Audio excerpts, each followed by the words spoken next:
Hello friends, welcome to my channel Hungry Mindset. இந்த வீடியோல நம்ம Think and Grow Rich Chapter 8 Decision The Mastery of Procrastination இத பத்தி தான் நம்ம பார்க்க போறோம். ஆத்தர் இந்த சாப்டர்ல மூணு விஷயங்களை பத்தி predominant-ஆ சொல்லிருப்பாங்க. டிசிஷன்னா என்ன, எப்படி ஒரு டிசிஷன் எடுக்கிறது, எடுத்த டிசிஷனை எப்படி எக்ஸிக்யூட் பண்றது. ஆத்தர் 25,000 காமன் பீப்புளை வந்து அனலைஸ் பண்ணாங்க. அவங்க ஃபெயிலியருக்கு என்ன காஸ் இருக்கு அப்படின்னு சொல்லிட்டு அவங்க அனாலிசிஸில் மொத்தம் 31 காஸ் கண்டுபிடிச்சாங்க. அந்த 31 காஸ்ல மெஜாரிட்டி ஆஃப் தி பீப்புள் வந்து ப்ரொக்ராஸ்டினேஷன் தான் ஃபர்ஸ்ட் காஸ் அப்படின்ற மாதிரி சொல்றாங்க. கிட்டத்தட்ட மோர் தென் 80% வந்து அதை தான் சொல்றாங்க. ஆத்தரோட அனாலிசிஸில் இன்னொரு இன்ட்ரெஸ்டிங்கான ஸ்டாட்டிஸ்டிக்ஸும் இருக்கு. அதாவது எல்லா பணக்காரங்களும் ஒரு டிசிஷனை வந்து சீக்கிரமாக ரீச் பண்ணிடுறாங்க. அதாவது இன்ஸ்டண்ட்டாக அந்த டிசிஷனை ரீச் பண்ணிடுறாங்க. ஆனால் அவங்க அந்த டிசிஷனை சேஞ்ச் பண்ணுறது ரொம்ப ஸ்லோவாக சேஞ்ச் பண்ணுறாங்க. நம்மளுக்கு அது பார்க்கும்போது இவங்க என்னடா இவ்வளோ அர்ஜென்ட்டாக இருக்காங்க, இவங்க முடிவை இவங்க மாற்றிக்கவே மாட்டாங்களா அப்படின்ற அளவுக்கு தோன்ற அளவுக்கு அவங்க ஸ்லோவாக சேஞ்ச் பண்ணுறாங்க. இதுவே ஒரு நார்மல் பர்சனோட கேஸில் பார்த்தீங்கன்னா முடிவு எடுக்கிறத வந்து ரொம்ப தாமதமாக எடுக்கிறாங்க, எடுத்த உடனே அந்த முடிவை மாற்றிடுறாங்க. ஆர் சில கேஸில் பார்த்தீங்கன்னா அவங்க முடிவே எடுக்க மாட்டுறாங்க. அதாவது அந்த முடிவு எடுக்க மாட்டுறாங்க இந்த சென்ஸ் வந்து அவங்க ரொம்ப டிலே பண்ணுறதுனால நம்மளுக்கு அது முடிவு எடுக்காத மாதிரி தெரியும். நார்மல் பர்சனோட கேஸில் இந்த ரெண்டு விஷயங்களும் இருக்குது. ஸோ இதுக்கு ஒரு பெஸ்ட் எக்ஸாம்பிள் பார்த்தீங்கன்னா நம்ம ஹென்ரி ஃபோர்டை சொல்லலாம். ஹென்ரி ஃபோர்டை வந்து நிறைய இன்டர்வியூவர்ஸ் வந்து அரகண்ட் அப்படின்னு ரைட் பண்ணியிருக்காங்க, டேர்ம் பண்ணியிருக்காங்க. அவங்க அது பண்ணதுக்கான காரணம் பார்த்தீங்கன்னா ஹென்ரி ஃபோர்டோட மாடல் டி அப்படின்னு சொல்லக்கூடிய வேர்ல்ட்ஸ் அக்லியஸ்ட் கார், அதாவது உலகத்திலே ரொம்ப கேவலமாக இருக்க காருன்னு சொல்லிட்டு அவரோட மாடல் டீயை வந்து ரிவ்யூ பண்ணாங்க. அந்த கம்பெனியோட ஷேர் ஹோல்டர்ஸ், அந்த கம்பெனியோட எம்ப்ளாயீஸ் அண்ட் அவரோட மாஸ்டர் மைண்ட் குரூப்பில் முதல் கொண்டு அவரை வந்து நீங்கள் மாற்றிக்கோங்க, இது நல்லா இல்லை, இதில் இந்த மாடிஃபிகேஷன் பண்ணுங்க அப்படின்னு வந்து சொன்னாங்க. பட் ஸ்டில் அவரோட டிசிஷனை அவர் ரொம்ப ஸ்லோவாக சேஞ்ச் பண்ணார். அவர் டிசிஷனை மாற்றுறதுக்குள்ளே அவருக்கு ரிவார்டே கிடச்சிடுச்சு. அவர் அந்த அளவுக்கு ஸ்லோவாக அவர் டிசிஷனை மாற்றுறாரு. எல்லாருமே வந்து அவர்கிட்ட சொன்னாங்க உங்கள் மாடலை நீங்கள் மாற்றிக்கோங்க, இந்த சேஞ்சஸ் பண்ணுங்க அப்படின்னு சொல்லிட்டு. பட் அவர் வந்து நான் இதெல்லாம் பண்ண மாட்டேன், பார்க்கலாம் அப்படின்னு சொல்லிட்டு அந்த டிசிஷனை எவ்வளோ தள்ளி போட முடியுமோ அந்த அளவுக்கு அவர் தள்ளி போட்டுட்டே வந்தார்.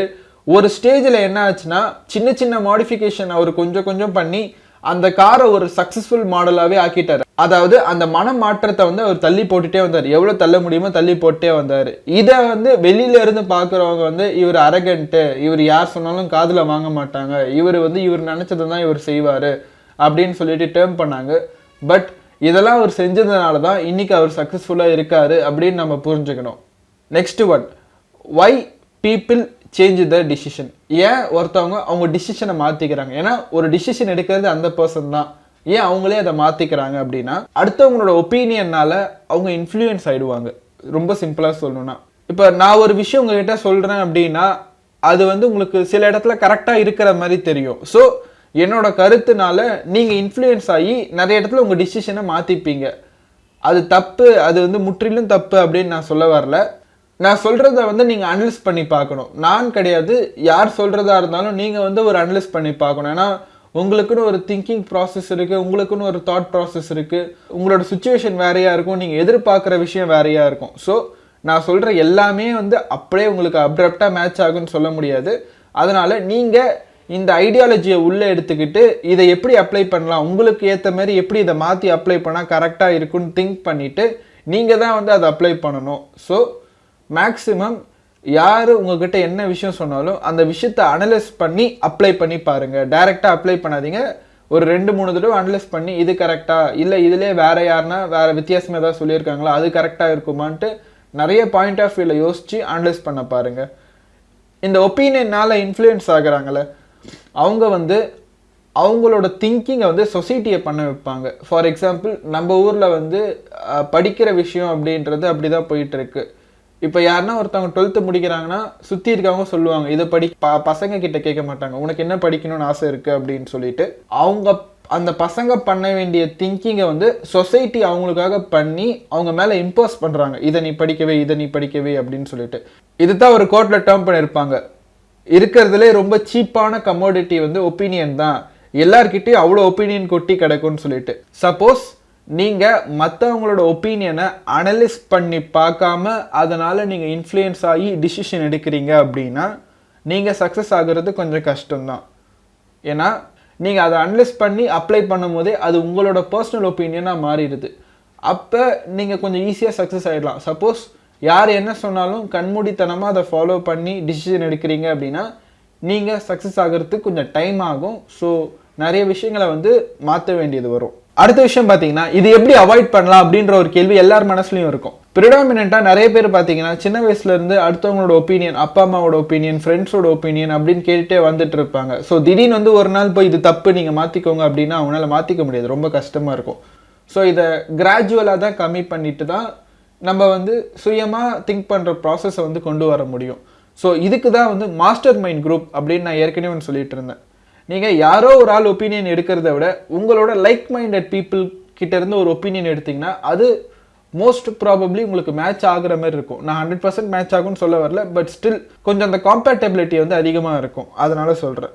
இதுக்கு தான் நீங்கள் உங்கள் மாஸ்டர் மைண்ட் குரூப் யூஸ் பண்ணணும். ஏற்கனவே சொன்ன மாதிரி ஒரு மாஸ்டர் மைண்ட் குரூப்பை கிரியேட் பண்ணிவிட்டு அவங்கள வச்சு நீங்கள் ஒரு விஷயத்தில் முடிவெடுக்கும் போது உங்களோட ஒப்பீனியன் வந்து மோராரஸ் சேமாக இருக்கிற மாதிரி இருக்கும்.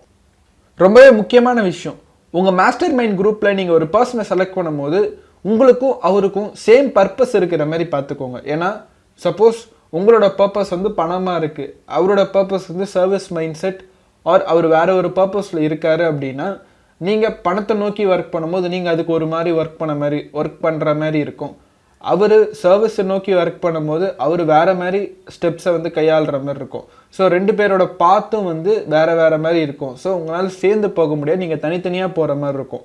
ஸோ தனித்தனியாக போகிறதுக்கு வந்து நம்மளுக்கு மாஸ்டர் மைண்ட் குரூப்பே தேவையில்லை, அந்த இடத்துல குரூப் உடையும். ஸோ மேக்ஸிமம் சேம் பர்பஸ் இருக்கிற மாதிரி ஒருத்தவங்களை செலக்ட் பண்ணிங்கன்னா கண்டிப்பாக வந்து உங்களுக்கு ஹெல்ப்ஃபுல்லாக இருக்கும். இந்த ஒரு டிசிஷனை மாற்றுறது இல்லை அதர்ஸ் ஒப்பீனியனால் இன்ஃப்ளூயன்ஸ் ஆகிறது, இதை பற்றியெல்லாம் பேசும்போது இதை சுற்றி வந்து இன்ஃபீரியாரிட்டி காம்ப்ளெக்ஸ் அப்படின்ற ஒரு விஷயம் வரும். நிறைய பேருக்கு வந்து இன்ஃபீரியாரிட்டி காம்ப்ளெக்ஸ் இருக்கும்.